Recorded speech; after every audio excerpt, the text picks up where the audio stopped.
বর্ধিত সময়েও লেবানন থেকে সম্পূর্ণভাবে সেনা প্রত্যাহার করেনি ইসরায়েল। এতে অনিশ্চয়তা হিজবুল্লাহর সাথে তেল আবিবের যুদ্ধবিরতি চুক্তি, যা সর্বাত্মক যুদ্ধের শঙ্কা ছড়াচ্ছে। ভূখণ্ডে একজন ইসরায়েলি সেনা থাকলেও সেটিকে দখলদারিত্ব হিসেবেই দেখবে লেবানন, এমন হুঁশিয়ারি দিয়েছে দেশটি।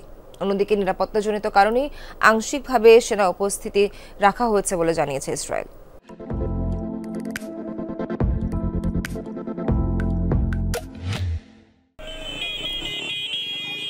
যুদ্ধবিরতির বর্ধিত সময়সীমা অনুযায়ী 18 ফেব্রুয়ারির মধ্যেই দক্ষিণ লেবানন থেকে সম্পূর্ণরূপে সেনা প্রত্যাহারের কথা ছিল ইসরায়েলের।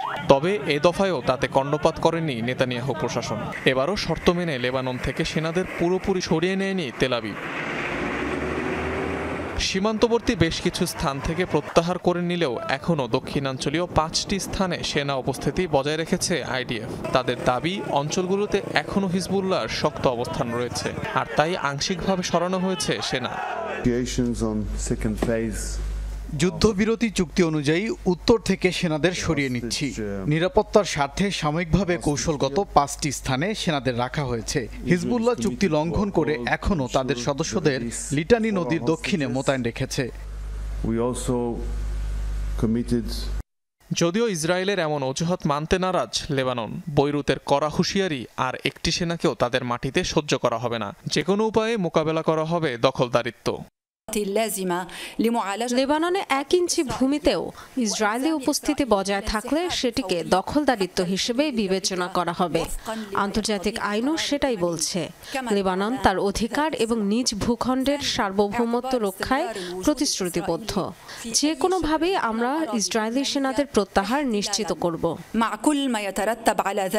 এদিকে সংঘাত সহিংসতা বন্ধ করে কূটনৈতিক পথে সংকট নিরসনের আহ্বান জানিয়েছেন সাধারণ লেবানিজরা। এইসব ক্ষেত্রে কূটনীতিকে সুযোগ দেওয়া উচিত, কেননা লেবাননের সরকার এখনো দুর্বল। তারা এ ধরনের বড় সিদ্ধান্ত সহজেই নিতে পারবে না। প্রথমত, ইসরায়েল আমাদের শত্রু, তাদের বিশ্বাস করা যাবে না। আমরা দেখেছি তারা কিভাবে চুক্তি লঙ্ঘন করেছে। তারা যদি বলে যে সেনা প্রত্যাহার করা হচ্ছে, তাহলে আর একটি সেনাও লেবাননে থাকার কথা নয়। এর আগে গেল মাসে সেনা প্রত্যাহারের ডেডলাইন পার হলেও দক্ষিণ লেবাননে সেনা উপস্থিতি বজায় রাখে তেল আবিব। চাওয়া হয় অতিরিক্ত সময়সীমা, তবে এবারও তা পেরিয়ে গেলেও কথা রাখেনি নেতানিয়াহু প্রশাসন। দীর্ঘ 15 মাসের সংঘাতের পর গেল বছরের নভেম্বরে হিজবুল্লাহর সাথে যুদ্ধবিরতি চুক্তি করে ইসরায়েল। অনিক রহমান, যমুনা নিউজ।